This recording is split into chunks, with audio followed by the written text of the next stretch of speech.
Good morning, Dainfern College, and I trust that you are staying warm in terms of what has been a very, very cold week. I also want to say to you that it is with a heavy heart that I once again have to talk to you from my home due to the fact that members of our community have been found to be positive in terms of the COVID-19 virus. Our thoughts and prayers are with those staff members and with those parents who are battling this terrible, terrible pandemic.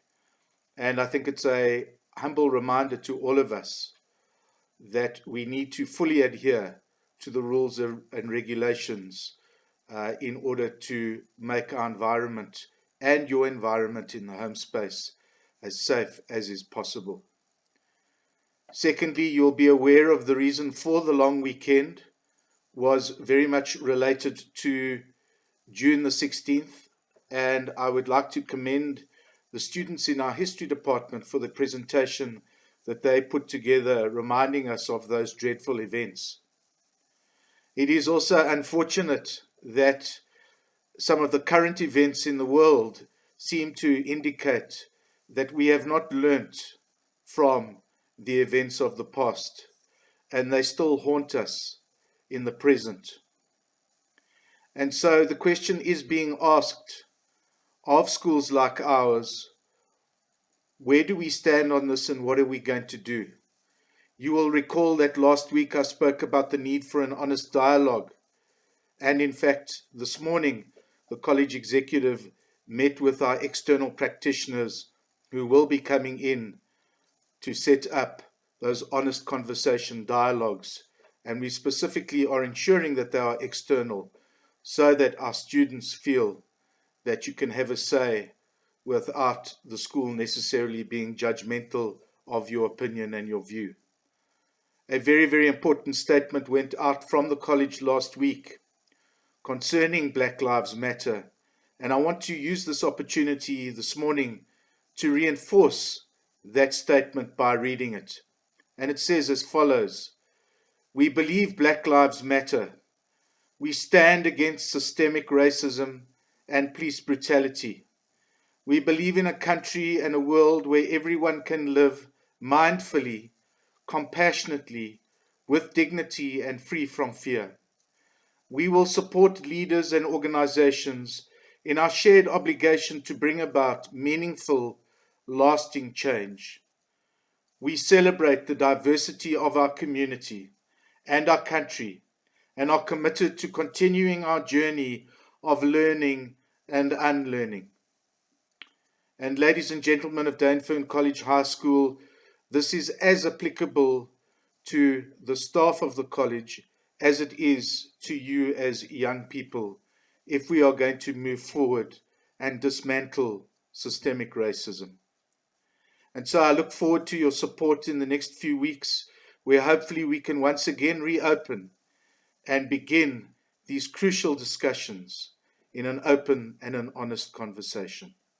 Wishing you well for the week ahead, and I look forward to meeting you once again at our assembly next week. Take care of yourselves, families.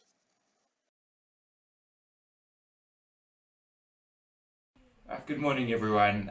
Today's Bible reading will take from 1 Timothy 4, verse 12. It says, "Let no one despise you for your youth, but set the believers an example in speech, in conduct, in love, in faith, and in purity." Basically, what this Bible verse is saying is, don't let anyone make you feel bad about your youth. Use your youth for change. Use your youth for good things. Use your youth as an example. Let it empower those people around you, which is quite a nice message for Youth Day, which we've just gone through. Right, so let's pray. Lord, thank you for another day. Lord, thank you for the students. Lord, we just pray for continued safety for everyone during these unprecedented times. And Lord, I pray for the young people of our country, Lord, that they continue to use their youth to bring about change and to make meaningful change in the lives of others. In your name, Jesus.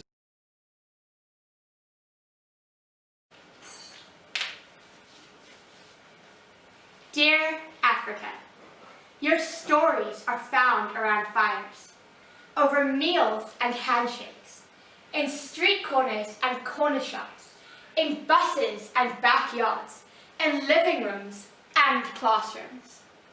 The tourist is not the only lens we use to see. We use our neighbors' eyes and our forefathers' tongues to look at you. You are recipes passed down generations and generations. You are centuries of traditions and legacies. You are art centers and libraries. You are ululations at weddings and multilingual hymns at funerals. You are complex and beautiful. You have many narratives.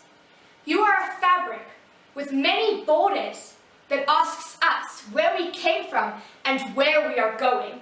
We come from there and here and then and now. We use the pages of your histories to map out our futures. We use your stories to see ourselves and each other.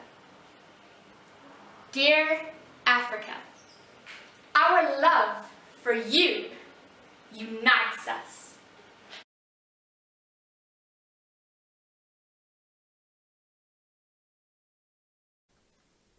Good morning, school. As I'm sure you're all aware, we are heading back into the exam season. That means, as always, a refresher of the exam regulations as well as some specific notes regarding COVID-19. So, firstly, for the exam regulations, you have to enter and exit the venue as quietly as possible. There can be no external aid in exams. That includes programmable calculators or any other notes.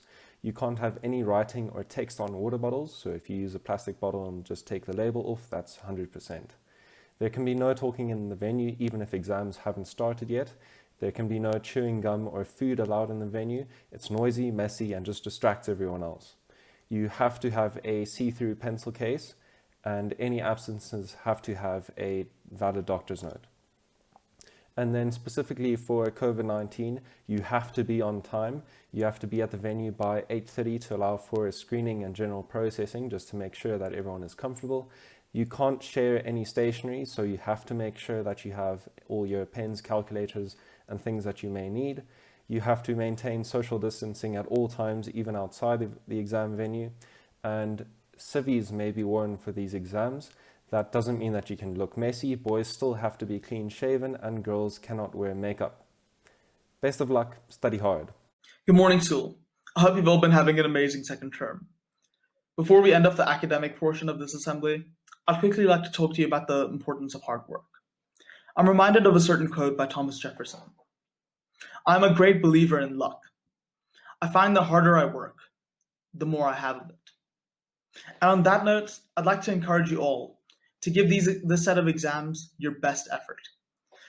So let's kick off this exam season on a high note with a short video we prepared for you. Thank you guys, and good luck.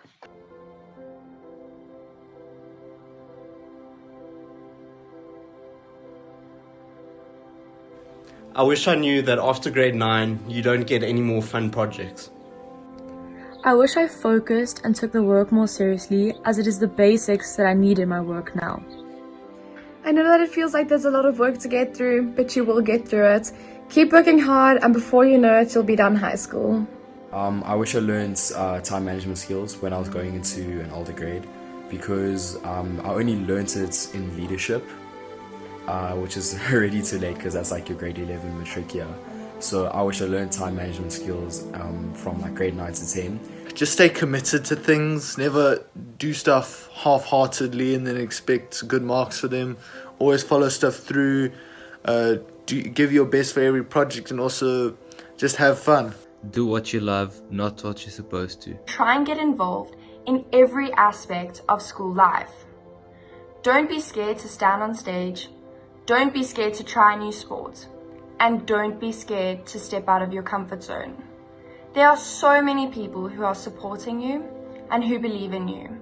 It is your turn to start believing in yourself. Learn to laugh at yourself. Learn to have fun with others. and remember to make memorable moments. Get involved in everything you can do.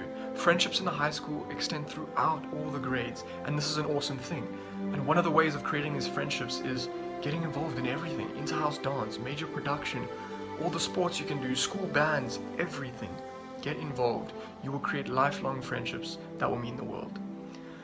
2, you gotta work where you must, but remember, always have time to relax, chill with your friends, and have fun, because this is your childhood and you don't want to only spend it doing school.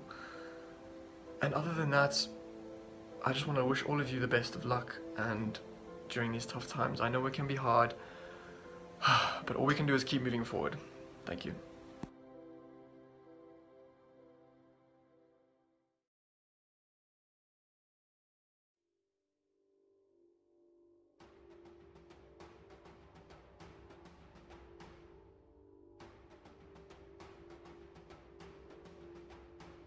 The Soweto uprising began in 1976, when several thousands of students in Soweto set out to protest against the introduction of mandatory Afrikaans in their schools in the townships.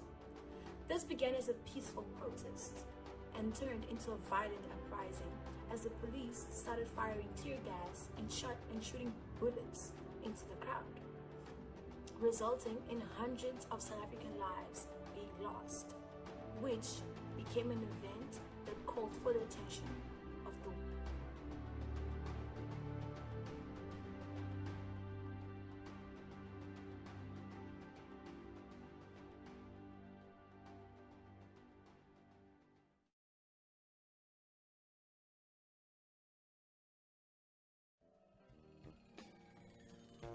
The children got a letter from their master.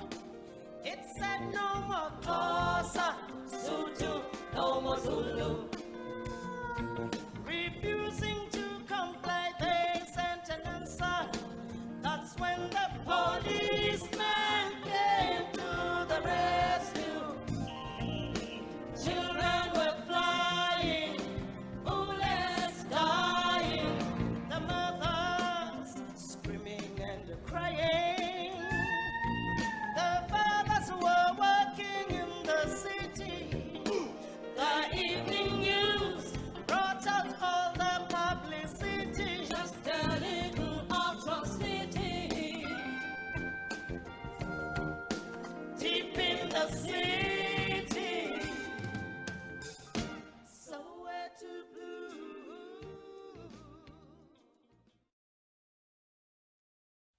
When analysing this photograph as a young historian, I feel a sense of pride and sadness.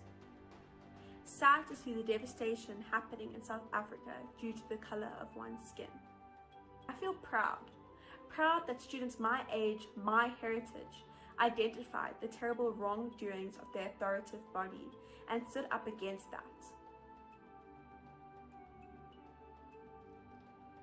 The relevance of Youth Day commemorations is to pay tribute to the lives of the students and recognize their role in the liberation of South Africa from the apartheid regime. This day also marks the beginning of the downfall of apartheid, as the young children who were brutally killed by the police was publicized and showcased across the world.